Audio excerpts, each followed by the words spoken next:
Type का यंत्र दिखा है, गैल्वेनोमीटर। इसका काम है विद्युत धारा की उपस्थिति का पता लगा। गैल्वेनोमीटर है, इसका काम है विद्युत धारा की उपस्थिति का पता लगा। बोलो हाँ, क्या है गैल्वेनोमीटर? इसका काम है विद्युत धारा की उपस्थिति का पता लगा। ठीक है, कैसे पता लगाता है? करंट देते हैं, आजकल सुइया इसे करने लगता है, अब जाते विद्युत धारा है। तो चलो मेनली इसका सिद्धांत क्या है, थोड़ा सा हम लोग चलते हैं जनरेटर की दुनिया में, मोटर की दुनिया में। इसकी दुनिया में होता क्या है, चला एक थ्योरी है। अभी हम लोग जो चैप्टर स्टार्ट किए हैं, name of the chapter is electrical measuring instrument. क्या नाम है चैप्टर का? Electrical measuring instrument. अंकित नाम जैसे गैल्वेनोमीटर ये धारा का पता लगाता है, अब बहुत कम धारा को नाप भी देता है। फिर अमीटर ये धारा को नापता है, वोल्टमीटर वोल्टेज को नापता है, एनर्जी मीटर ऊर्जा को नापता है, और वाट मीटर पावर को नापता है। कितने पढ़ लीजिएगा, फ्रीक्वेंसी मीटर फ्रीक्वेंसी को नापता है। चैप्टर खत्म। ये सब इंस्ट्रूमेंट आपको पढ़ना है। जैसे ये अमीटर है, ये गैल्वेनोमीटर है, इसके बारे में आपको पढ़ना है कि कैसे काम करता है। वोल्टमीटर है कैसे काम करेगा, अमीटर है कैसे काम करेगा, समझे? कहीं पर भी आपको धारा नापना है। मल्टीमीटर है, मल्टीमीटर सब कुछ नापता है, करंट भी नापता है, वोल्टेज भी नापता है, रेजिस्टेंस भी नापता है। उसको हम लोग क्या कहते हैं? मल्टीमीटर। क्या कहते हैं? एकदम चला जी फ्रेश। ठीक है, हम बेसिक बता दे रहे हैं तो आगे बढ़िए। ठीक है, अब हमने कहा चला मल्टीमीटर सब तरह का जितना भी मीटर है, galvanometer, watt meter, volt meter, multimeter, potentiometer, energy meter, frequency meter, सब मीटर हम लोग इसमें पढ़ने वाले हैं। ठीक है, अब ये काम कैसे करता है, कैसे हम लोग करंट को नाप सकते हैं, वोल्टेज को नाप सकते हैं, पावर को नाप सकते हैं, एनर्जी देते हैं। मीटर जो लगा रहता है, एनर्जी मीटर देखा है, पुराने जमाने में पहले मीटर लगा रहता था, ऐसे घूमते रहता था, अब डिजिटल आ गया है। ठीक है, अभी काम कैसे करता है टॉर्क समझते हैं, टॉर्क समझते हैं, बला गुण, एक होता बल, एक होता बला गुण। बस इस चैप्टर का बेसिक पढ़ा रहे हैं आपको, बढ़िया समझिएगा, आगे समझ में आएगा, क्लास में छोड़िए, कुछ नहीं बुझाएगा। एक होता बल, एक होता बला गुण। बल वह भौतिक राशि है जो किसी वस्तु को रेखीय गति में लाता है, अब बला गुण वह भौतिक राशि है जो किसी वस्तु को घूर्णन गति में लाता है। बल बला गुण, एकदम सिंपल चलो, बल बला गुण। बोलो, बल वह भौतिक राशि है जो किसी वस्तु को रेखीय गति में लाता है, बला गुण वह भौतिक राशि है जो किसी वस्तु को घूर्णन गति में लाता है। एकदम सिंपल, समझ में आया? पक्का? एक बात बताओ, एक जो सुइया फॉस्फोरस ब्रॉन्ज का बना होता है, किसका बना होता है? मिस्टर बना होता है, खोलिए देखो।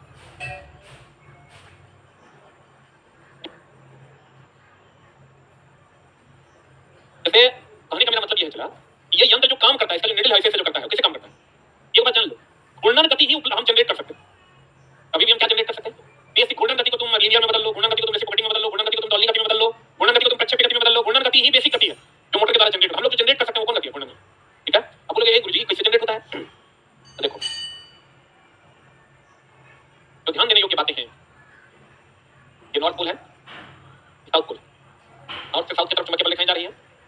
ठीक है, अगर ये चुंबकीय बल रेखा वास्तविक है काल्पनिक है? ये काल्पनिक है, इसका किसी वास्तविक घटना से कोई लेना देना नहीं।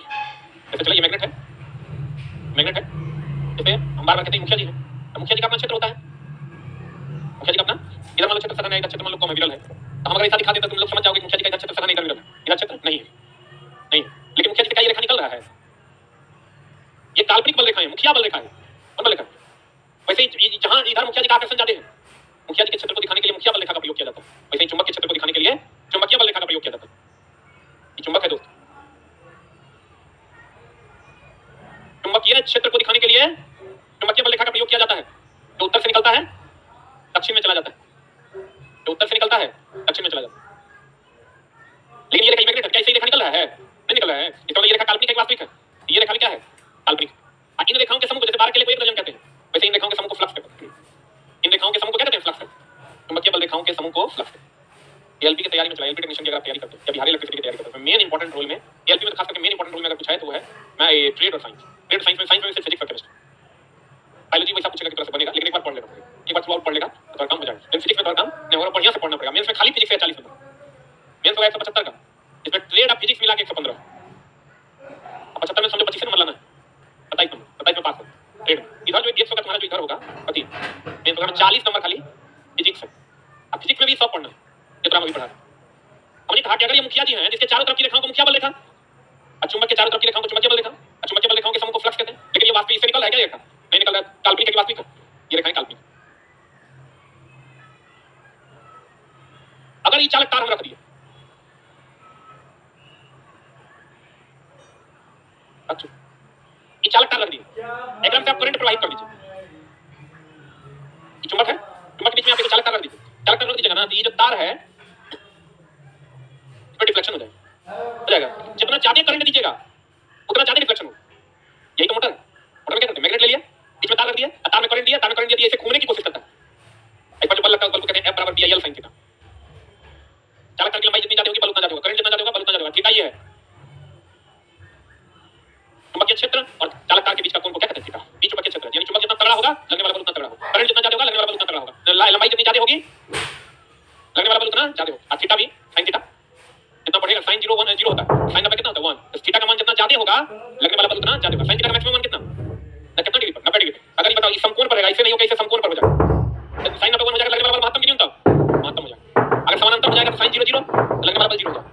इसका मतलब हम लोग कहते हैं ना कि जो पंखा आप लोग खरीदते हैं तो पंखा जो हल्का रहता है, चला हल्का रहता है, हम लोग कहते हैं ओ हल्का लग रहा है जी, हाँ ये उतना स्पीड देगा, तो हम लोग क्योंकि हल्का लग रहा है मतलब कॉइल कम है, कॉइल कम है, मैग्नेट भी कमजोर है, मैग्नेट में स्टील के जगह एल्युमिनियम मिला दिया, समझे, तो तुमको लगने वाला बल कमजोर हो जाएगा। कॉइल ज्यादा होगा, एल की लंबाई ज्यादा, चालक की लंबाई ज्यादा हो जाएगी, लगने वाला बल क्या हो जाएगा? पता नहीं, बुझा रहा है, यही तो मोटर है कि करंट दिए, अभी पंखा मोटर है, पंखा में करंट देते हैं, करंट देते हैं चालक तार में, मैग्नेट प्रभावित करता है, जितना ज्यादा करंट होगा उतना ज्यादा घूमे, जितना कम करंट होगा उतना कम घूमे। बोलो, अगर इसी को तुमको नापना है, मान लो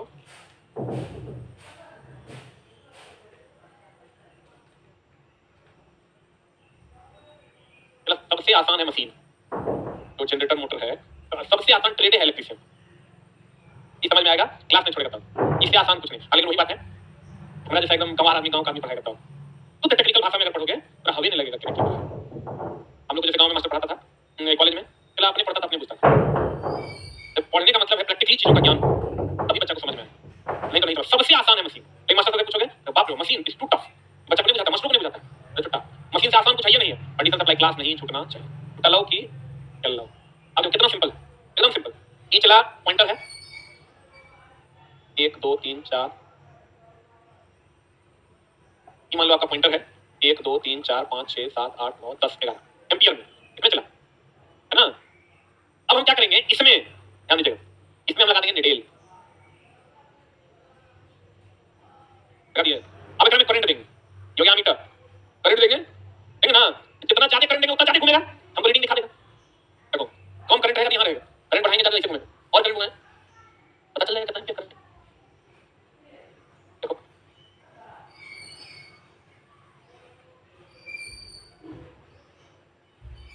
अरे यही है, हम जो यही वाला पार्ट दिखाएंगे तुमको,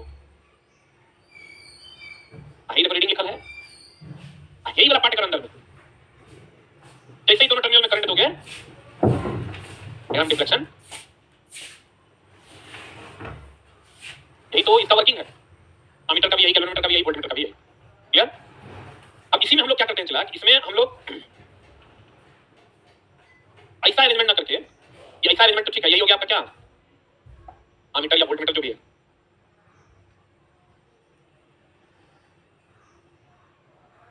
अगर मान लो चला इसी में हम लोग क्या करते हैं, आगे बढ़ेंगे, देखो इसमें अगर हम इसका वर्किंग यहां से समझिएगा, देखिए यहाँ एक कॉइल है, ये कॉइल है, ये स्प्रिंग है, स्प्रिंग का क्या काम है उस पर बात करें, ये कॉइल है, जैसे अगर करंट दीजिएगा, करंट दीजिएगा डिफ्लेक्शन नॉट पुल साउथ पुल है, करंट दीजिएगा डिफ्लेक्शन होगा, यहाँ रीडिंग दिखाएगा, ज्यादा करंट ज्यादा रीडिंग, कम करंट कम रीडिंग, बोलिए इस थ्योरी को चला लिख लीजिए, एफ डॉट DIL साइन, रुक जाओ, एल चुंबकीय क्षेत्र हो गया बी, आई करंट, एफ रुक, एफ बराबर होता है DIL साइन, थीटा का मान अगर 90 डिग्री होगा, एफ होगा कि एफ मैक्सिमम होगा, हाँ एफ मैक्सिमम BIL साइन 90 1 ना, एफ मैक्सिमम का मान BIL हो जाएगा, और अगर थीटा 0 डिग्री हो जाएगा, एफ मैक्सिमम हो जाएगा मिनिमम हो जाएगा, एफ मिनिमम हो जाएगा साइन 0 0 ना, ये पूरा टर्म कितना हो जाएगा 0, बोलो चला एक मिनट। इसका मतलब अगर चालक तार इन्हें अगर चालक तार चुंबकीय क्षेत्र के लंबवत होगा तो लगने वाला बल महत्तम हो,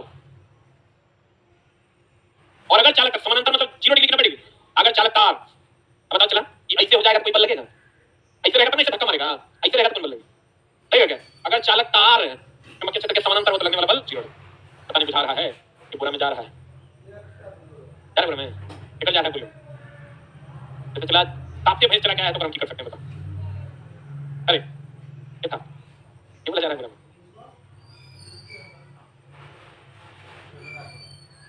कोई फिर समझा दे, एकदम टेंशन नहीं, दिखाएं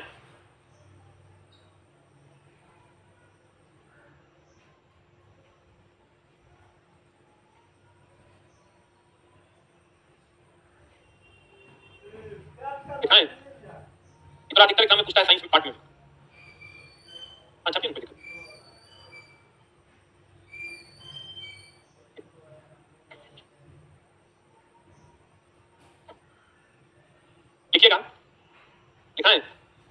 चालक तार की, अगर किसी चालक तार को चुंबकीय क्षेत्र में, अगर किसी चालक तार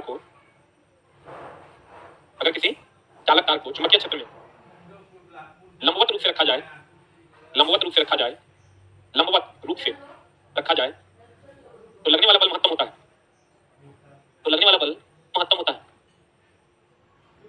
और अगर समानांतर रूप से रखा जाए, समानांतर रूप से रखा जाए, तो लगने वाला बल न्यूनतम होता है। समानांतर रूप से रखा जाए, लगने वाला बल क्या होता है? चला न्यूनतम, न्यूनतम मतलब 0 हो जाता है। ये बल लगेगा क्या? लगेगा। ये चला हमारा गैल्वेनोमीटर एमीटर जो आप कह दीजिए। एक चीज और, श्रेणी समानांतर का बोध है ना आपको? श्रेणी क्रम संबंध, समानांतर क्रम संबंध पढ़े हैं? नहीं पढ़े? थोड़ा सा देख लीजिए। अगर कोई यंत्र, मान लो एक बल्ब यहाँ लगा हुआ है, एक बल्ब यहाँ लगा हुआ है, एक बल्ब यहाँ लगा हुआ है, इस श्रेणी हो गया।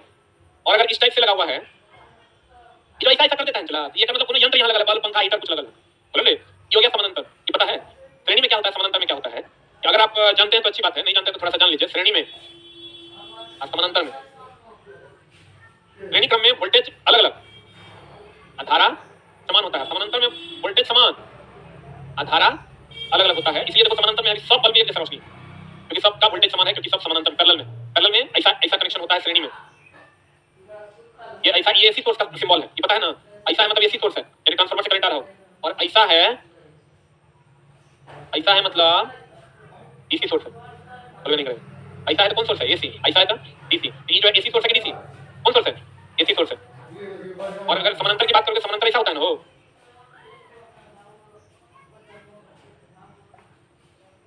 बोलिए हाँ, ये क्या है? समानांतर। तो समानांतर में अभी सब सोर्स जुड़ा हुआ है, वोल्टेज समानांतर में समान होता है, बोलिए ना। एक बात बताइए, इस सब तार में वोल्टेज समान क्या अलग अलग? इस सब तार में वोल्टेज, लेकिन धारा, एक बात बताइए, मेरे पास एमीटर है ना, गैल्वेनोमीटर है, या मीटर है मान लो, इससे धारा नापना है, धारा नापना है, जिसमें सब तार में वोल्टेज समान, इसमें सब में वोल्टेज, तो बताओ, ये मान लो गैल्वेनोमीटर धारा नापने वाला, इसमें सबका धारा अलग अलग किसे? देखो, इसका अगर मान लो 2 एम्पीयर होगा, इसका 3 एम्पीयर होगा, इसका 4 एम्पीयर होगा, लेकिन सबका वोल्टेज मान लो 5 वोल्ट है, बोलो हाँ। इसमें सब जगह धारा 3 एम्पीयर, 3 एम्पीयर, 3 एम्पीयर, लेकिन वोल्टेज यहाँ अगर 5 वोल्ट होगा, यहाँ 10 वोल्ट होगा, यहाँ 15 वोल्ट होगा, बोलो हाँ। ये मान लो हमारे पास कैलरीमीटर है, कहीं पर लगा के अगर नाप लेंगे, धारा नापता है, कहीं लगा लेंगे धारा से में आएगा, इसलिए कैलरीमीटर को श्रेणी क्रम में यूज करते हैं। आइए मान लो वोल्ट मीटर है, हमको वोल्टेज नापना है, सब में 5 वोल्ट है, कहीं पर लगा लेंगे तो वोल्टेज 5 वोल्ट नाप लेगा कि नहीं नाप लेगा? लेकिन अगर यहाँ पर इसको लगाएंगे चला, तो एक जगह नाप के हर जगह का पता चलेगा क्या? एक जगह का नाप के हर जगह पता चलेगा, क्योंकि यहाँ 2 एम्पीयर, यहाँ 3 है, यहाँ 4। लेकिन अगर एक जगह वोल्टेज नाप लिए तो सब जगह का पता चल जाएगा, क्योंकि पैरेलल वोल्टेज समान होता है। यहाँ एक जगह धारा नाप लिए तो सब जगह का धारा पता चल जाएगा, क्यों? क्योंकि श्रेणी में धारा समान होता है। रटाया कि नहीं रटाया? हाँ, अरे वाह, अब यो 2% बुझाओ, फिर समझाते हैं। मतलब जैसे यहाँ मीटर है, आई करिया वोल्ट मीटर है ना, है ना? क्या है? क्या है? क्या है? क्या है? क्या है? हमको मीटर से धारा नापना है, हम वैसा परिपथ में लगाएंगे, एक से नापेंगे कि किसी एक जगह नापे सब जगह का पता चल जाए। आई वोल्ट मीटर से वोल्टेज नापे, किसी वैसे परिपथ में लगाएंगे नापने के लिए, जहाँ एक जगह नापे सब जगह का पता चल जाए। बोलो, तो देखो यहाँ मीटर, ये हर जगह धारा समान है, किलोमीटर लगा के एक जगह नाप लो, सब जगह पता चल जाएगा। इसमें सब जगह वोल्टेज समान है, किसी एक जगह वोल्टेज नाप लो, सब जगह पता चल जाएगा। इसका मतलब धारा मापी को श्रेणी क्रम में लगाते हैं परिपथ में, अब वोल्टेज मापी को समानांतर। रटा क्यों क्यों लगाते हैं समानांतर में? क्योंकि वोल्टेज समानांतर में समान। और धारा मापी क्यों लगाते हैं श्रेणी में? क्योंकि श्रेणी में धारा सब जगह समान। ऐसे चला, उसमें हम आगे जाएंगे धीरे धीरे, एक एक खत्म, धीरे धीरे। ये थोड़ा थोड़ा बुझा नहीं बुझा क्या बोला पक्का?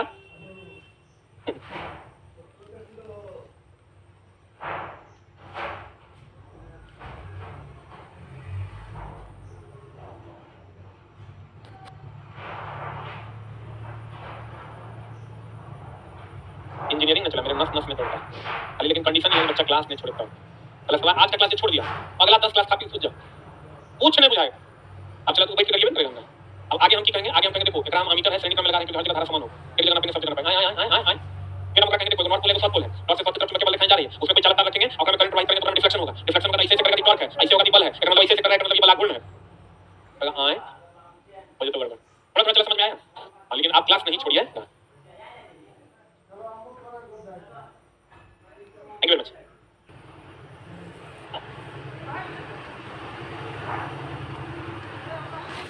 विद्युत मापक यंत्र, इलेक्ट्रिक मेजरिंग इंस्ट्रूमेंट है। ये चला क्या करता है? जो विद्युत राशि जैसे वोल्टेज, करंट, रेजिस्टेंस, ऊर्जा इत्यादि को मापता है। वोल्टेज नापेगा, पोटेंशियोमीटर है, वोल्टमीटर है।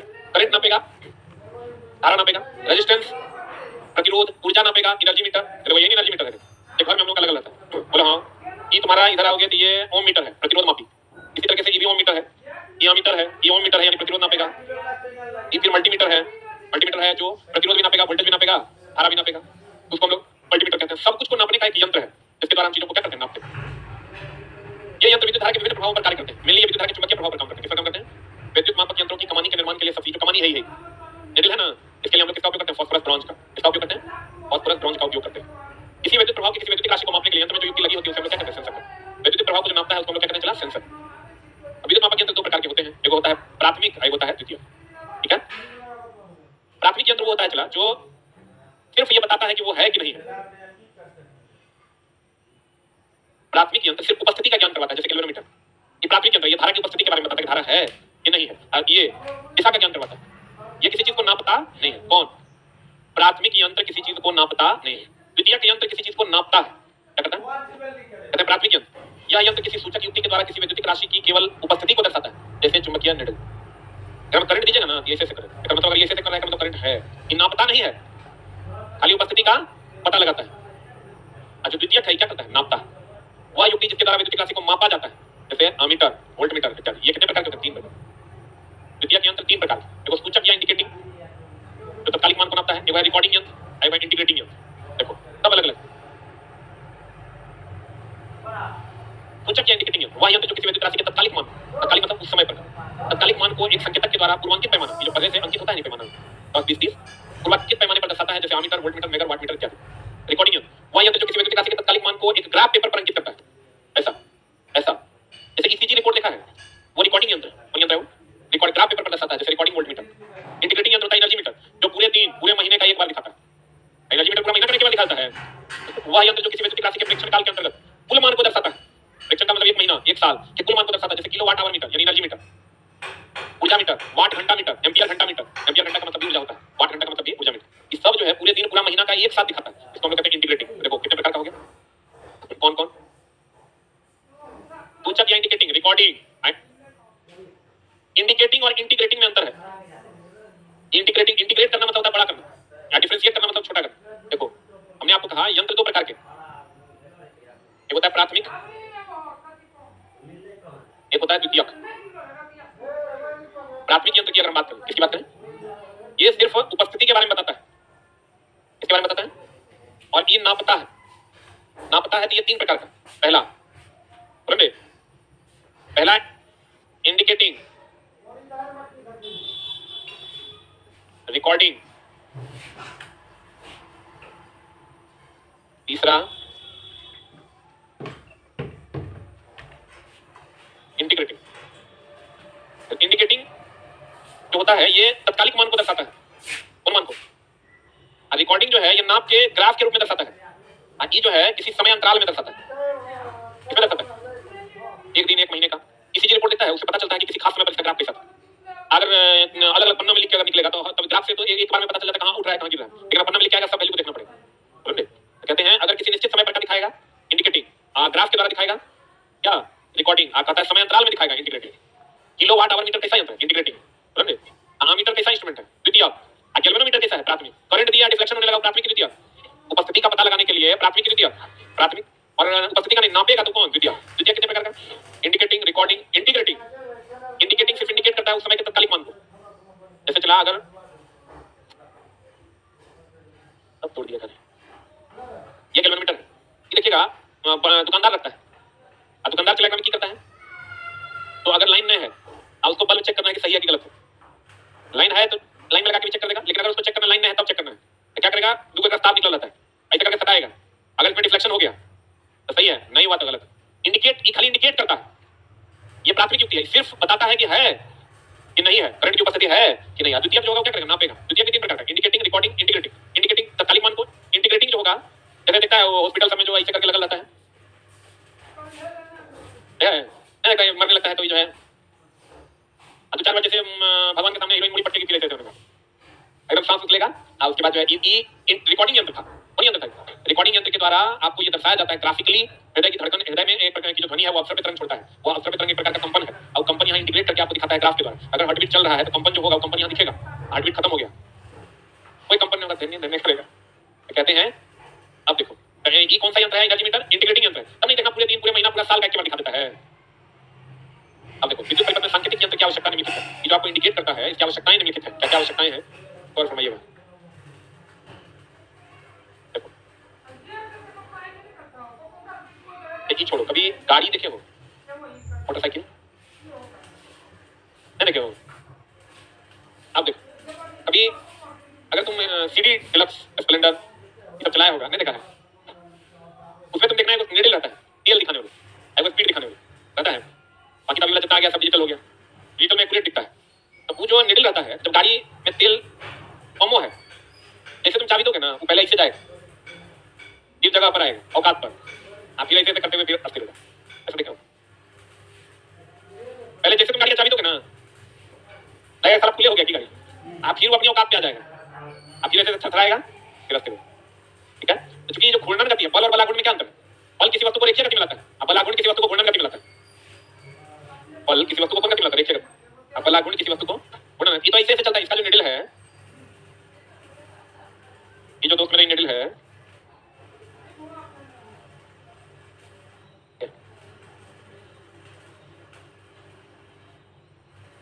कितना धीमे धीमे ये जो देख रहा नहीं, यही फास्फोरस ब्रॉन्ज का निडल है। ये तो चला जैसे करंट देंगे, ऐसे ऐसे घूमेगा ना, वो घूमेगा ना, ऐसे ऐसे नहीं करेगा, ऐसे ऐसे करेगा। इसी को घूर्णन गति में लाने वाले बल को बलाघूर्ण कहते हैं। क्या कहते हैं? घूर्णन गति में लाने वाले बल को क्या कहते हैं? बल आघूर्ण कहते हैं। इसमें मैग्नेट है और क्लियर है।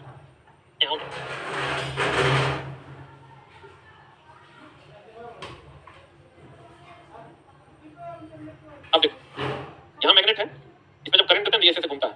ये जो है मेरा पॉइंटर भी कहते हैं, जो पॉइंट करता है कितना एम्पियर का, ये अंकित मान है ना। अब चला, ये जो टॉर्क है ना, 3 प्रकार का है। पहला, जब हम करंट देंगे ऐसे भागेगा, इसको कहते हैं रिफ्लेक्टिंग टॉर्क, विक्षेपित टॉर्क। पहली बार विक्षेपित करता है। अब फिर हम लोग इंडिकेटर को कंट्रोल करके अपनी औकात पर लाते हैं, उसको कंट्रोलिंग टॉर्क, नियंत्रित टॉर्क। अब फिर वो ऐसे ऐसे करने लगता है, उसको अस्थिर करते हैं, डैम्पिंग टॉर्क। इसे समझ, मैंने आपको क्या कहा, गाड़ी में जब हम चाबी घुमाते हैं तो पहले डिफ्लेक्ट होता है, डिफ्लेक्टिंग टॉर्क, विक्षेपित होता है, फिर उसको नियंत्रित करते हैं, कंट्रोलिंग टॉर्क। अब फिर वो ऐसे ऐसे हिलते रहता है, उसको अस्थिर करते हैं, डैम्पिंग टॉर्क। तो पहले कितने प्रकार का टॉर्क हो गया? 3। कौन कौन? Deflecting torque, controlling torque, damping torque. अभी जो ऐसे ऐसे करते रहता है, उसको अस्थिर करने की बहुत सारी विधियां हैं। एयर से भी हम लोग अस्थिर करते हैं, लिक्विड में डुबाकर अस्थिर करते हैं, यानी कि ईडी करंट से हम लोग अस्थिर करते हैं। अलग अलग उसकी अस्थिर करने की विधियां। तो विद्युत परिपथ में सांकेतिक यंत्र जो ये संकेत करता है कि कितना एम्पियर का धारा है, सांकेतिक यंत्र की आवश्यकताएं निम्नलिखित है। कौन कौन? विक्षेपित टॉर्क, नियंत्रित टॉर्क, डैम्पिंग टॉर्क। बोलो हाँ। पहले कौन टॉर्क लगेगा? विक्षेपित टॉर्क। विक्षेपित टॉर्क में क्या होगा? जैसे करंट दोगे वो भागेगा, कहते विक्षेपित टॉर्क। सूचक को शून्य के पहले तो चाबी नहीं रहेगा, कहां रहेगा? 0 पर। सूचक को शून्य की स्थिति से विक्षेपित करने के लिए सबसे पहले कौन टॉर्क चाहिए? विक्षेपित टॉर्क की आवश्यकता होती है। इसे चुंबकत्व द्वारा, यही चुंबकत्व की घटना है, चुंबकत्व द्वारा उत्पन्न किया जाता है। करंट देते हैं इसमें से रिफ्लेक्शन का, पिछले क्लास में बताया था। ये विद्युतीय प्रेरण तथा विद्युत के ऊष्मीय प्रभाव से भी उत्पन्न किया जाता है। अब कंट्रोलिंग टॉर्क, पहले डिफ्लेक्टिंग लगेगा, डिफ्लेक्टिंग के बाद उसको क्या करेंगे? कंट्रोल करेंगे। अतः विक्षेपित टॉर्क उत्पन्न होने के बाद सूचक की गति को नियंत्रित करने के लिए, नियंत्रित करने के लिए नियंत्रित टॉर्क की आवश्यकता होती। नियंत्रित टॉर्क विक्षेपण टॉर्क का विरोध करेगा कि सपोर्ट करेगा? ऐसे जो विक्षेपित करेगा तो खींच के करेगा, यहाँ विरोध करेगा, सपोर्ट। नियंत्रित टॉर्क विक्षेपण टॉर्क का विरोध करता है, विक्षेपण के साथ क्या हो जाता है? मतलब अगर विक्षेपण बहुत ज्यादा होगा तो नियंत्रण भी ज्यादा करना होगा, विक्षेपण कम होगा तो नियंत्रण भी कम करना।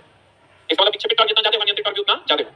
इसे स्प्रिंग नियंत्रण प्रणाली या गुरुत्वीय नियंत्रण प्रणाली द्वारा उत्पन्न किया जाता है। इसका दो मेथड, एक तो स्प्रिंग लगा के स्प्रिंग कंट्रोल, एक ग्रेविटी कंट्रोल। अब एक स्प्रिंग कंट्रोल क्या होगा? एक बात बताइए, अगर ये मान लीजिए इसे घूम रहा है, हम इसमें कोई नीचे स्प्रिंग लगा देंगे, फिर उसको घुमा के यहाँ नहीं लाएगा।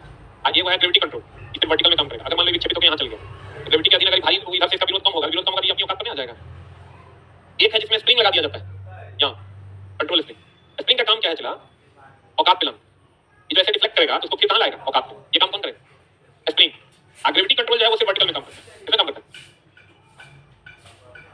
नियंत्रण बलाघूर्ण सुई की शून्य स्थिति में ले जाने हेतु आवश्यक होता है। शून्य को, ये जो सुई है निडल है, इसको शून्य स्थिति या औकात पर लाने में इसका उपयोग करते हैं। कंट्रोलिंग टॉर्क, इसका कंट्रोलिंग टॉर्क का नियंत्रित बलाघूर्ण। अब ये दो प्रकार का है, कौन कौन? एगो स्प्रिंग कंट्रोल्ड, एगो ग्रेविटी कंट्रोल। स्प्रिंग कंट्रोल्ड कौन? पहला कौन टॉर्क लगेगा? डिफ्लेक्टिंग टॉर्क, जो उसको क्या करेगा? शून्य से अंतिम स्थिति तक ले जाएगा। अब फिर उसको कंट्रोलिंग टॉर्क लगा के कहां लाएंगे? जगह पर। समझे? अब कंट्रोलिंग टॉर्क यानी नियंत्रित टॉर्क दो प्रकार का, कौन कौन? एगो स्प्रिंग कंट्रोल, एगो ग्रेविटी कंट्रोल। ग्रेविटी कंट्रोल केवल उत्तर अवस्था में लगेगा कि क्षैतिज में भी लगेगा? ऐसे रख दो, कभी ऐसे ऐसे करेगा, लेकिन अगर ऐसे कर दोगे तो फिर अपने नीचे आएगा। समझे? यानी तो स्प्रिंग लगाइए, स्प्रिंग कंट्रोल कीजिए। समझे? इसकी कमानी फास्फोरस ब्रॉन्ज की बनी होती है, किसकी? स्प्रिंग कंट्रोल की। गुरुत्वीय नियंत्रण प्रणाली उपयंत्र को केवल किस अवस्था में, क्योंकि गुरुत्वाकर्षण बल केवल वर्टिकल में काम करता है, ऊर्ध्वाधर स्थिति में रखने पर ही प्रभावी होता। कहता है लाइट वेट, हल्का होता है, लेकिन ये तो बताओ भारी पर काम करेगा? ग्रेविटी कंट्रोल जो होगा भार पर काम करेगा कि भारी पर के कारण नीचे आएगा? कोई भी चीज ग्रेविटी के कंट्रोल के कारण जो नीचे आएगा तो किसके कारण आएगा? भार के कारण आएगा, बोले नहीं करेगा। कौन लाइट वेट होगा? Spring control. ग्रेविटी कंट्रोल जो होगा वजन में कैसा होता है? भारी। अब ये पीएमएमसी और डायनमोमीटर टाइप को अलग से बात बताएंगे। देखो इसका जो स्केल होता है ये यूनिफॉर्म होता है, इसका स्केल नॉन यूनिफॉर्म होता है। देखो यहाँ क्या बचाते हैं, यहाँ क्या तो मैं कहते हैं इसका स्केल यूनिफॉर्म होता है, एक समान, इसका स्केल नॉन यूनिफॉर्म होता है। बताओ ग्रेविटी कंट्रोल जो होगा टेंपरेचर पर उसका कोई प्रभाव पड़ेगा? किसी चीज गर्म पत्थर को गिराओगे तो गिर जाएगा, ठंडा पत्थर गिराओगे तो गिर जाएगा। ग्रेविटी कंट्रोल पर ताप का कोई प्रभाव नहीं पड़ता है। अब बताओ जितना ज्यादा करंट दोगे, अगर करंट जितना ज्यादा दोगे डिफ्लेक्शन उतना ज्यादा की कम, करंट जितना ज्यादा कोणीय विस्थापन उतना ही, करंट कम दोगे तो कम विस्थापित होगा। करंट ये थीटा कोणीय विस्थापन है, ये बोलेंगे थीटा क्या है? कोणीय विस्थापन। कहते हैं गौर फरमाइए इसका स्केल नॉन यूनिफॉर्म होगा, किसका? ग्रेविटी कंट्रोल का। स्प्रिंग कंट्रोल का यूनिफॉर्म। यूनिफॉर्म मतलब एक समान, यूनिफॉर्म मतलब एक समान होता है। अब डैम्पिंग टॉर्क क्या करेगा? चला इसे कंपेयर करते रहेगा तो क्या करेगा? ठीक कब लगेगा? कंट्रोलिंग टॉर्क के बाद के पहले डिफ्लेक्टिंग टॉर्क, फिर कंट्रोलिंग टॉर्क, अतः डैम्पिंग टॉर्क। अतः जब सूचक पर विक्षेपक और नियंत्रण टॉर्क लगता है तो उसमें क्या उत्पन्न हो जाता है? कंपन उत्पन्न हो जाता है, जिसे हम लोग क्या कहते हैं? डैम्पिंग। आया सूचक को किसमें लाता है? इसे वायु के घर्षण के द्वारा भी अस्थिर किया जाता है। ईडी धारा बोले तो भवन धारा, द्रव घर्षण के द्वारा इसे उत्पन्न करके घर्षण उत्पन्न कर दोगे तो अस्थिर हो जाएगा कि गति में रहेगा? कोई चीज ऐसे हिल रहा है और पानी में डाल क्या हो जाएगा? अस्थिर। देखो कितने प्रकार का टॉर्क होती है, कौन कौन? डिफ्लेक्टिंग टॉर्क,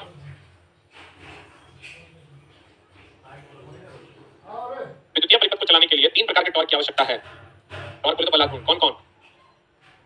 कौन कौन?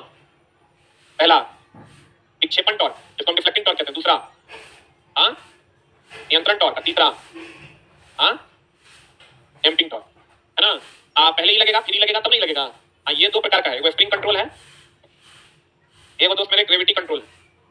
एक स्प्रिंग कंट्रोल है, वो क्या है? Gravity control. स्प्रिंग कंट्रोल जो है ये हॉरिजॉन्टल में भी काम करेगा, वर्टिकल में भी।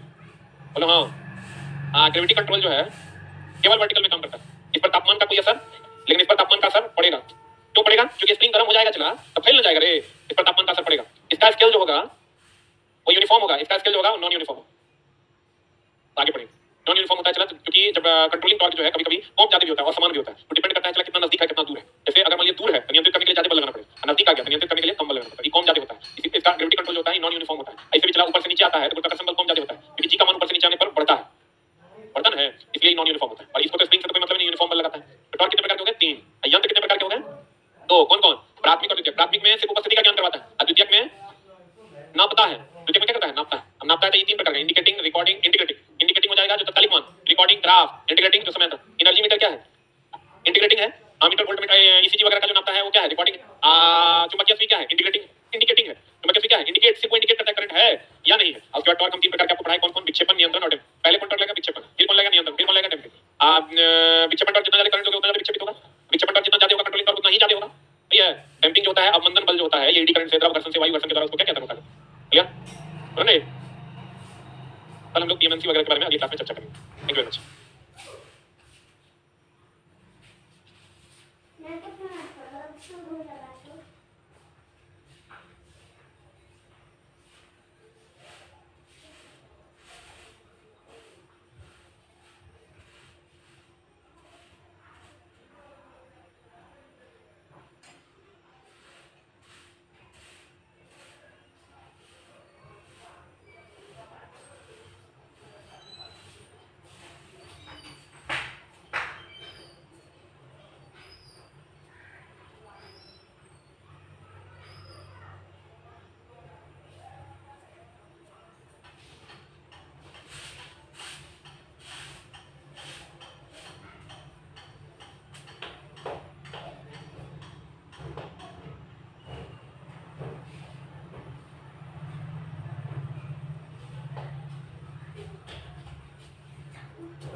कहां तक हुआ था? ये सब हो गया था ना? बोले डैम्पिंग टॉर्क तक हो गया था। बोलो कौन टॉर्क तक हो गया था? डैम्पिंग टॉर्क तक हो गया था। हम बोले थे टॉर्क कितने प्रकार के? 3। कौन कौन? डिफ्लेक्टिंग टॉर्क, कंट्रोलिंग टॉर्क और डैम्पिंग टॉर्क। याद है? कौन कौन? डिफ्लेक्टिंग, कंट्रोलिंग और डैम्पिंग। अगर यहां से ऐसे डिफ्लेक्ट होगा फिर उसको कंट्रोल करेंगे, फिर ऐसे हिलेगा, डैम्पिंग को क्या करेंगे? कम करेंगे। याद है? अरे बोलो कौन कौन टॉर्क? 3 प्रकार का। कौन कौन? Deflecting, controlling damping. अब डैम्पिंग टॉर्क जो होता है वो क्या करता है, वाइब्रेशन को कम करता है, अस्थिर करता है कि बढ़ा देता है। अब डैम्पिंग टॉर्क बहुत सारे तरीकों से जनरेट करते हैं। पहला वायु घर्षण अवमंदन द्वारा, मतलब अगर कोई नीडल ऐसे घूम रहा है तो अपने वायु के घर्षण से धीरे धीरे वो अस्थिर हो जाए, उसको कहते हैं वायु घर्षण अवमंदन। अवमंदन मतलब जो गति का विरोध करे, क्या करे, कहते हैं इसमें एयर चैम्बर में स्थित पिस्टन पर लगने वाला वायु दबाव सदा ही इसकी गति का क्या करता है, विरोध करता है। इसका प्रयोग छोटे इंस्ट्रूमेंट में करते हैं। किसमें करते हैं इसका प्रयोग? और फिर कहता है भंवर धारा। भंवर धारा क्या होता है? चला, भंवर धारा वह धारा है जो नष्ट होने वाला धारा है। कौन धारा है? उसी धारा के द्वारा भी हम डैम्पिंग को क्या करते हैं, रोक देते हैं। वह अवमंदन की बहुत ही प्रभावपूर्ण विधि है, जो नष्ट होने वाला है उसको यूज करके हम लोग रोकते हैं। विद्युत चुम्बकीय प्रेरण के सिद्धांत पर यह काम करता है।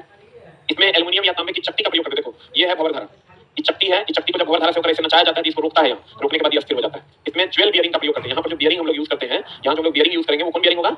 ज्वेल बियरिंग का उपयोग करते हैं। द्रव घर्षण, द्रव घर्षण बताओ, किसी भी ऐसे डोलने वाली चीज को अगर आप पानी में डुबा दीजिएगा तो धीरे धीरे क्या हो जाएगा, अस्थिर हो जाएगा। क्या हो जाएगा? तो कहते हैं द्रव घर्षण अवमंदन। इसका प्रयोग बड़े इंस्ट्रूमेंट में अधिक डैम्पिंग टॉर्क उत्पन्न करने के लिए करते हैं। इसमें कुछ से बताओ, द्रव कैसा लेंगे, मोटा की पतला? मोटा द्रव में जल्दी रुकेगा कि पतला में? अब मोटे द्रव की श्यानता अधिक होती है, मधु की श्यानता अधिक ना, उच्च श्यानता वाले द्रव का प्रयोग करते हैं। द्रव प्रयोग करने से इसका वजन क्या हो जाता है, बढ़ जाता है। इस कारण इसका उपयोग अत्यंत ही सीमित है। अब आ जाओ कुछ महत्वपूर्ण यंत्र हैं, some important instrument. Moving coil instrument. Moving coil instrument ये ऐसे काम करता है, गौर समझिएगा। ये दो मैग्नेट है, नॉर्थ पोल है, ये कौन पोल है, साउथ पोल। आइए देखो, ये इसके ऊपर ये कॉइल लपेटा हुआ है, ये जो देख रहे हो ये क्या है, ये कॉइल लपेटा हुआ है। जैसे ही हम इसमें करंट देते हैं, आइए निडल लगा हुआ है, जैसे ही हम इसमें करंट देते हैं तो ऐसे ये घूमने लगता है, मोटर के जैसा बिहेव करता है। ध्यान से देखिए, ये एक प्रकार का मोटर है, यहाँ से हम करंट देते हैं, करंट जब इस कॉइल में जाएगा तो करंट इस पंखा में जाता है तो घूमता है कि नहीं, और जब घूमता है तो इसमें निडल लगा देता है, निडल घूमता है, निडल घूमता है तो इस पर जो है 1 2 3 4 5 रहता है, निडल घूमेगा तो रिफ्लेक्शन होगा तो वहाँ पर रीडिंग दिखाई देगा ना, इसको कहते हैं मूविंग कॉइल। क्या कहते हैं इसको? यह एक प्रकार का मोटर के जैसा काम करता है, पता है इसमें कॉइल घूमता है। कौन घूमता है? तो नाम है मूविंग कॉइल। ये जो कॉइल है, ये कॉइल देख रहे हो ना, इसमें करंट तो घूमेगा, अब घूमेगा तो इसमें निडल लगा, तो निडल लगा तो रिफ्लेक्शन दिखाई देगा ना। पता है, यह डीसी मोटर के सिद्धांत अर्थात विद्युत चुम्बकीय प्रेरण पर कार्य करता है।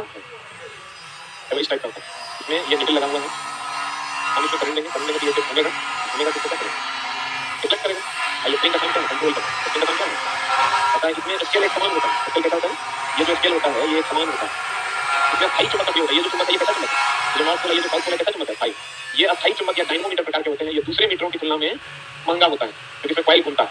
इसमें शक्ति खपत कम होती है, या बहुत शुद्ध और विश्वसनीय होता है, या मजबूत भी होता है। मूविंग कॉइल अस्थायी चुंबक वाले मूविंग कॉइल यंत्र डीसी पर, और डायनमोमीटर वाले मूविंग कॉइल यंत्र किस पर, एसी डीसी दोनों पर। जो अस्थायी चुंबक वाला होगा वो किसके लिए, एसी के लिए, डीसी के लिए। मूविंग कॉइल जो होगा वो एसी डीसी दोनों पर। अब अस्थायी चुंबक जो है इसका मतलब ये हुआ जिसमें परमानेंट चुंबक का गुण होगा, समझ रहे? अस्थायी चुंबक वाले मूविंग कॉइल डीसी के लिए और डायनमोमीटर वाले मूविंग कॉइल किसके लिए, एसी डीसी दोनों पर। अब एक होता है मूविंग आयरन, ये मूविंग कॉइल, करंट देंगे कॉइल ऐसे घूमेगा, तो घुमा ना, ये जो कॉइल करंट आया, करंट आने के बाद घूमेगा, घुमा। ई हो गया तुम्हारा मूविंग आयरन। मूविंग आयरन मतलब मैग्नेट अस्थिर है, मैग्नेट मूव करेगा, यहाँ मैग्नेट अस्थिर है, कॉइल मूव कर रहा है। और दूसरा में क्या होगा, कॉइल अस्थिर रहेगा और कौन घूमेगा, मैग्नेट घूमेगा। इसमें कॉइल अस्थिर रहता है, एसी डीसी दोनों को मापता है। इसमें विद्युत चुंबक का प्रयोग करते हैं, इसका प्रयोग करते हैं। चुंबक कैसे घूमेगा, करंट देंगे तो घूमेगा, तो करंट देंगे तो घूमेगा, विद्युत चुंबक है। मूविंग आयरन प्रकार के उपकरण और रेखीय पैमाने होते हैं, मतलब कहीं पर कम कहीं पर ज्यादा। रेखीय होगा क्या, रेखीय। ये दो प्रकार होते हैं, एक आकर्षण प्रकार का, ये विद्युत चुंबक आकर्षण के सिद्धांत पर काम करता है। मूविंग आयरन आकर्षण प्रकार का उपकरण बल आघूर्ण धारा के वर्ग का क्या होता है, बल आघूर्ण जो होता है वो धारा के वर्ग का क्या होता है मेरे दोस्त, अनुक्रमांक। बल आघूर्ण धारा के वर्ग का अनुक्रमांक, मतलब जितना ज्यादा धारा दीजिएगा बल आघूर्ण उतना ज्यादा होगा, मतलब जितना ज्यादा करंट जब उतना ज्यादा घूमेगा कि कम घूमेगा, उतना ज्यादा घूमेगा। एक होता है विकर्षण प्रकार, एक आकर्षण प्रकार का, और एक क्या होता है विकर्षण प्रकार। यह यंत्र समान ध्रुवता वाले विद्युत चुंबक, समान ध्रुव में विकर्षण क्या, आकर्षण, समान ध्रुव वाले विद्युत चुंबक के ध्रुवों में विद्यमान विकर्षण के सिद्धांत पर कार्य करता।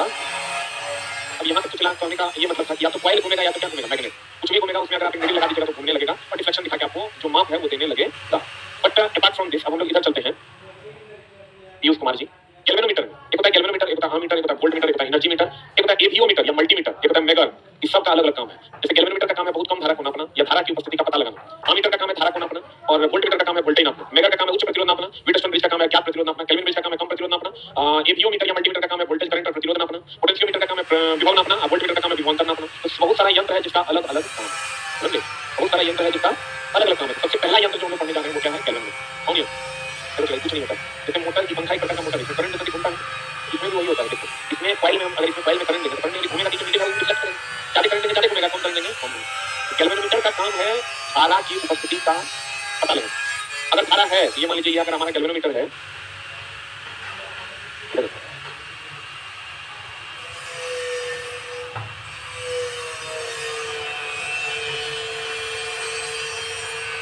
धारा नाप लिया, ये मीटर मुझे, ये गैल्वेनोमीटर। इसमें जैसे आप करंट दीजिएगा ना, इसका जो नीडल है वो डिफ्लेक्ट करेगा। इसमें कुछ नहीं है, इसके अंदर में वो कॉइल है जो घुमा देता है। करंट देते तो कैसे पंखा घूमने लगता है, क्योंकि इसमें कॉइल है, वैसे इसमें भी वो कॉइल होता है जिसमें करंट देते तो क्या करने लगता है, घूमने लगता है। अब पता है चला कि गैल्वेनोमीटर कैलोरीमीटर क्या है? कैलोरीमीटर की हम बात करें तो बात जान लो, एक होता है श्रेणी क्रम समूह, एक होता है समानांतर क्रम समूह। श्रेणी क्रम समूह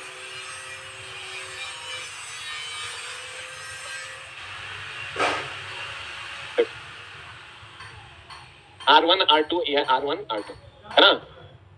तो इसमें हमको पता है कि धारा का मान समान,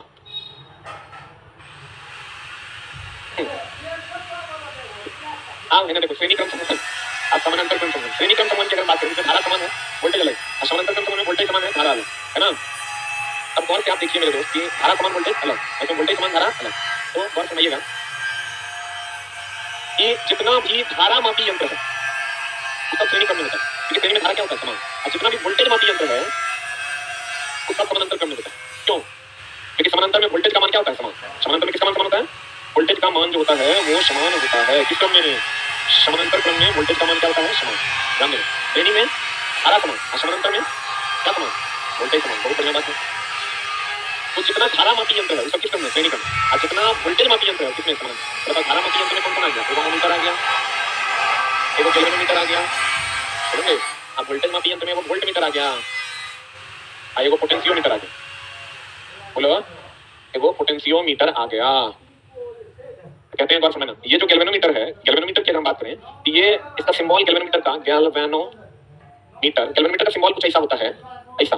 यह बहुत कम धारा को नापता है, यह बहुत कम धारा नापता है, ये बहुत कम धारा नापता है, बहुत ज्यादा धारा नापता है, बहुत कम धारा, लगभग कितना 10 to the power minus 6 ampere की धारा नापता है, मतलब बहुत कम नापता है। अगर सच पूछिए तो ये सिर्फ ये बताता है कि धारा है कि नहीं है, ठीक है। धारा की उपस्थिति का ज्ञान कौन करवाता है? कैलोरीमीटर। और ये परिपथ में किस क्रम में लगा होता है? श्रेणी क्रम। किस क्रम में? यह एक प्रकार का धारा मापी यंत्र है जो बहुत कम, लगभग 6 एम्पियर की धारा को नापता है। इसका संकेत क्या है? जी। क्या है संकेत? जी। कैलोरीमीटर का प्रयोग एक बंद सर्किट में करंट और वोल्टेज का ख्याल करने के लिए, पता करंट है इसका मतलब वोल्टेज होगा करेगा, क्योंकि वोल्टेज होगा तभी तो करंट होगा। करंट और वोल्टेज का पता लगाने के लिए किया जाता है। अब अमीटर कौन है दोस्त? अमीटर की जो गैल्वेनोमीटर है आपका, अमीटर की अगर बात करें तो ये जो गैल्वेनोमीटर है इसके समानांतर क्रम में एक कम प्रतिरोध का तार लगा देते हैं जिसको शंट कहते हैं। क्या कहते हैं? अब ये हो गया अमीटर। पहले खाली अगर ऐसा था तो गैल्वेनोमीटर था, क्या था? अब इसके समानांतर क्रम में एक कम प्रतिरोध का तार लगा दिया तो उसको क्या कहते हैं? शंट। अब ये गैल्वेनोमीटर नहीं रहा, अब ये क्या हो गया? अमीटर। क्या हो गया? शंट का प्रतिरोध कम होता है, इससे कम होता है। ये अगर मान लो 2-3 ओम है तो इसका प्रतिरोध कितना होगा? 2। इस पे कम, तो प्रतिरोध कम होगा तो अधिक धारा अगर प्रवाहित करेंगे तो कम प्रतिरोध के मार्ग से इधर से चला जाएगा, तो ये चलेगा नहीं। अगर ऐसा लेते हैं तो धारा प्रवाहित करेंगे चल जाएगा। और अगर इधर से कम, विद्युत धारा हमेशा कम प्रतिरोध का मार्ग चुनती है, ज्यादा प्रतिरोध? विद्युत धारा हमेशा कम प्रतिरोध का मार्ग चुनती है। विद्युत धारा किसका मार्ग चुनती है? जब यहाँ से धारा का प्रवाह होगा, किसका प्रवाह होगा? किसका प्रवाह होगा? धारा का प्रवाह जब हम करेंगे तो विद्युत धारा हमेशा कम प्रतिरोध का मार्ग चुनेगी, क्योंकि शंट का प्रतिरोध कम होता है, गैल्वेनोमीटर का प्रतिरोध ज्यादा होता है। लेकिन ये पूरा अमीटर हुआ, ये पूरा क्या हुआ? ये पूरा अमीटर का जब हम प्रतिरोध निकालते हैं, अमीटर का जब प्रतिरोध निकालेंगे तो 2 गुना 3 बटा 2 प्लस 3 पैरेलल में ना दोनों, तो ये हो जाएगा 1.2। बोले तो अमीटर का जो प्रतिरोध, कुल प्रतिरोध है वो शंट से कम है कि ज्यादा है? शंट से कम है। ये पूरा अमीटर है, ये गैल्वेनोमीटर है, ये शंट है, ये पूरा अमीटर है। तो अमीटर का प्रतिरोध जो होगा वो शंट के प्रतिरोध से क्या होगा? वो अलग बात है कि शंट का प्रतिरोध कम होगा, लेकिन किससे? गैल्वेनोमीटर से।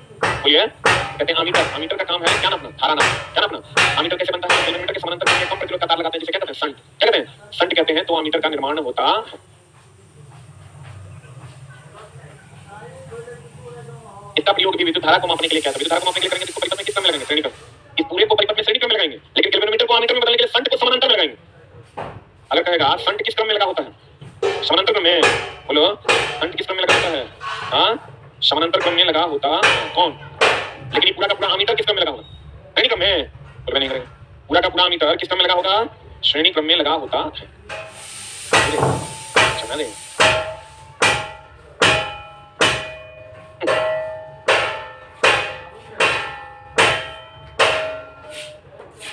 श्रेणी क्रम में अमीटर और वोल्टमीटर समानांतर, या इसे मतलब अमीटर को, इसे मतलब किसको? इसे विद्युत परिपथ में श्रेणी क्रम में लगाते हैं। क्यों श्रेणी क्रम में लगाते हैं? क्योंकि हम बोले श्रेणी में धारा का मान समान होता है। इसमें विक्षेपक टॉर्क धारा से उत्पन्न होता है। किससे उत्पन्न होता है? मतलब करंट देंगे तभी ना डिफ्लेक्ट होगा। विक्षेपक मतलब इसका जो सिया है चला, ये डिफ्लेक्ट कब होगा? जब एकरा में तुम करंट दोगे, करंट देने से ना डिफ्लेक्शन होगा। विक्षेपित होना मतलब डिफ्लेक्ट होना, विक्षेपित होना मतलब है ना। इसमें विक्षेपक टॉर्क धारा से उत्पन्न होता है। गैल्वेनोमीटर को अमीटर में बदलने के लिए एक शंट कम प्रतिरोध वाला तार को समानांतर क्रम में लगाया जाता है। सही है। गैल्वेनोमीटर को अमीटर में बदलने के लिए एक कम प्रतिरोध के तार को किस क्रम में लगाते हैं? समानांतर क्रम में लगाते हैं। अब देखो, इसका वोल्टेज और इसका वोल्टेज समान क्या लग रहा है? अरे छोटा, पैरेलल में वोल्टेज समान ना रे, अभी तुरंत पढ़े हैं। पैरेलल में वोल्टेज समान, तो इसका वोल्टेज और इसका वोल्टेज समान क्या लग रहा है? इसका वोल्टेज समान बोले नहीं करे। क्यों समान? क्योंकि पैरेलल में वोल्टेज समान है, सही ना। अब देखो, यहाँ से अगर हम आई करंट प्रवाहित करते हैं, कौन करंट प्रवाहित करते हैं? इधर जाएगा तो क्या हो जाएगा? IG। गैल्वेनोमीटर से जो जाएगा IG, और इधर से तब कितना जाएगा, ये 5 है, इधर 3 गया, इधर 5 माइनस 3 5 है, इधर 3 गया, इधर 5 माइनस 3 ना, यानी आई माइनस आई जी। बोलिए तो मेरे दोस्त, इसका वोल्टेज बराबर इसका वोल्टेज लिख सकते हैं। आप किसी का भी वोल्टेज निकालने के लिए V बराबर आई आर, उसका करंट इनटू उसका रेजिस्टेंस, V बराबर आई आर, मतलब उसका करंट इनटू उसी का रेजिस्टेंस। बताओ इसका वोल्टेज हो जाएगा I R, I G into G, current हो गया आई जी, रेजिस्टेंस क्या हो गया जी, इसका कितना हो जाएगा आई माइनस आई जी इनटू एस, बराबर हो जाएगा आई माइनस आई जी इनटू एस। यहां से एस का निकालेंगे तो क्या हो जाएगा आई जी बट आई माइनस आई जी। बोलो हाँ भैया ना, या तो इस यहाँ से आप ये लिख दीजिए, या यहाँ से कैपिटल जी अगर लिखते हैं तो जाएगा आई माइनस आई जी इनटू एस बटा आई जी। बोलो हाँ, बता आई माइनस आई जी इनटू एस बराबर आई जी इनटू जी, स्मॉल जी लिया है, यहाँ से एस निकालिएगा क्या होगा, यहाँ से एस निकालिएगा आई जी इनटू जी बटा आई माइनस आई जी नहीं हो जाएगा। बता यहाँ एस क्या है, शंट का प्रतिरोध, जी क्या है कैल्विनोमीटर का प्रतिरोध, आदर्श अमीटर का प्रतिरोध क्या होता है शून्य। कोई भी चीज आदर्श होगा तो उसका प्रतिरोध कितना हो जाएगा, जीरो। आदर्श अमीटर का प्रतिरोध क्या होगा, शून्य होगा। आदर्श अमीटर का प्रतिरोध क्या होगा, अमीटर का प्रतिरोध शंट के प्रतिरोध से कम होता है। किसका प्रतिरोध, अमीटर का जो प्रतिरोध होता है शंट के प्रतिरोध से कम ना, अभी तुरंत दिखाए थे, अमीटर का जो प्रतिरोध होता है वो शंट के प्रतिरोध से कम होता है। एक अमीटर में शंट का कार्य क्या है, जब अधिक करंट आ जाए तो उसको गुजार देना, क्योंकि शंट का प्रतिरोध कम की जाते कम होता है। यह एक द्वितीय उपकरण है। कौन सा उपकरण है, उपकरण हम दो प्रकार का बताए थे, एक प्राथमिक एक द्वितीय, या कैसा उपकरण है द्वितीय। अमीटर अधिकतर धारा हेतु मार्ग प्रदान करता है, क्योंकि इसका आंतरिक प्रतिरोध न्यूनतम होता है, विशेषकर आदर्श अमीटर का कितना हो जाता है, शून्य। अमीटर का प्रतिरोध शून्य होता है, हाँ कम होता है, लेकिन आदर्श अमीटर होगा इसका प्रतिरोध शून्य होगा। आदर्श अमीटर वही ना जगह विरोध ने समझे, कहेगा तुमको अमीटर का प्रतिरोध कम, आदर्श अमीटर का प्रतिरोध शून्य। अब चला वोल्टमीटर, वोल्टमीटर का काम क्या है, वोल्टेज नापना, क्या नापना। तो वोल्टमीटर कैसे बनता है, ये जो गैल्वेनोमीटर है इसके सीरीज में श्रेणी क्रम में एक उच्च प्रतिरोध का तार लगा दीजिए। गैल्वेनोमीटर के श्रेणी क्रम में एक उच्च प्रतिरोध का तार लगा दीजिए तो क्या बन जाएगा, क्या बन जाएगा, वोल्टमीटर बन जाता है। गैल्वेनोमीटर के श्रेणी क्रम में एक उच्च प्रतिरोध का तार लगा दीजिए। इस उच्च प्रतिरोध के तार, जैसे उसको शंट कहते थे ना, क्या कहते थे, वैसे इसको मल्टीप्लायर कहते हैं। क्या कहते हैं इसको, इसका प्रतिरोध क्या होता है, प्रतिरोध क्या होता है कुछ। मेरे दोस्त ये पूरे को क्या कहते हैं, वोल्टमीटर, ये पूरे को क्या कहते हैं, वोल्टमीटर। वोल्टमीटर को किस क्रम में लगाते हैं, क्यों लगाते हैं समानांतर में, क्योंकि समानांतर में वोल्टेज का मान समान होता है। और मल्टीप्लायर का प्रतिरोध क्या होता है, क्या होता है, मल्टीप्लायर का प्रतिरोध उच्च होता है। मल्टीप्लायर श्रेणी क्रम में लगता है, लेकिन पूरा का पूरा गैल्वेन वोल्टमीटर जो लगता है वो किस क्रम में लगता है, समानांतर। क्यों लगता है समानांतर में, क्योंकि समानांतर वोल्टेज का मान समान, शंट समानांतर में लगता है, लेकिन पूरा का पूरा अमीटर किस क्रम में लगता है, श्रेणी क्रम में लगता है। बुझा रहा है, कहते हैं वोल्टमीटर। कौन मीटर, इसका उपयोग वोल्टेज को मापने के लिए क्या है, वोल्टमीटर का परिपथ में किस क्रम में लगाते हैं, देखो अमीटर श्रेणी में और वोल्टमीटर समानांतर में लगाते हैं। इसमें विक्षेपक टॉर्क बताओ, अमीटर में विक्षेपित करने के लिए, सुइया को विक्षेपित करने के लिए करंट देते हैं, तो वोल्टमीटर में सुइया को विक्षेपित करने के लिए क्या देंगे, वोल्टेज क्या देंगे। तो कहते हैं वोल्टमीटर, इसमें विक्षेपक टॉर्क मापने वाले वोल्टेज के समानुपाती धारा से उत्पन्न होता है। क्योंकि भी समानुपाती ये होता है रे, ये बढ़ेगा नहीं बढ़ेगा। गैल्वेनोमीटर को वोल्टमीटर में बदलने के लिए उच्च प्रतिरोध का मल्टीप्लायर को श्रेणी क्रम में लगाया जाता है, इससे इसकी रेंज भी बढ़ाई जा सकती है। ये गैल्वेनोमीटर है, इसके श्रेणी क्रम में उच्च प्रतिरोध का तार जिसे मल्टीप्लायर कहते हैं लगा देंगे, तब ये गैल्वेनोमीटर नहीं रहेगा, ये क्या बन जाएगा, वोल्टमीटर। क्या बन जाएगा, वोल्टमीटर बन जाएगा। अब इसका कैलकुलेशन ये है मेरे दोस्त, अगर मान लीजिए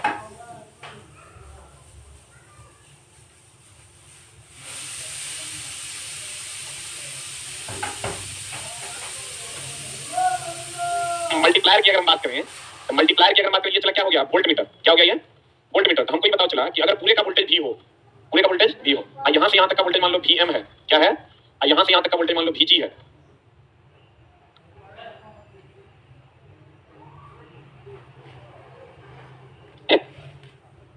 देखो V बराबर हो जाएगा Vm प्लस Vg। बोलो पूरे का जो वोल्टेज होगा, पूरे का जो वोल्टेज होगा मल्टीप्लायर का वोल्टेज और गैल्वेनोमीटर का वोल्टेज को जोड़ के मिलेगा। बोलो V बराबर हो जाएगा Vm प्लस Vg। इसको हम अगर पूरे से करंट मान लो I गया है, क्या करंट गया है, क्या करेंगे, हर जगह I होगा, क्योंकि श्रेणी में धारा का मान समान होता है। इसका मल्टीप्लायर का प्रतिरोध कितना माना, R मान लेते हैं। बोलो नहीं, तो बताओ क्या हो जाएगा, पूरे का वोल्टेज, वोल्टेज बराबर Vm, Vm बोले तो I इंटू R।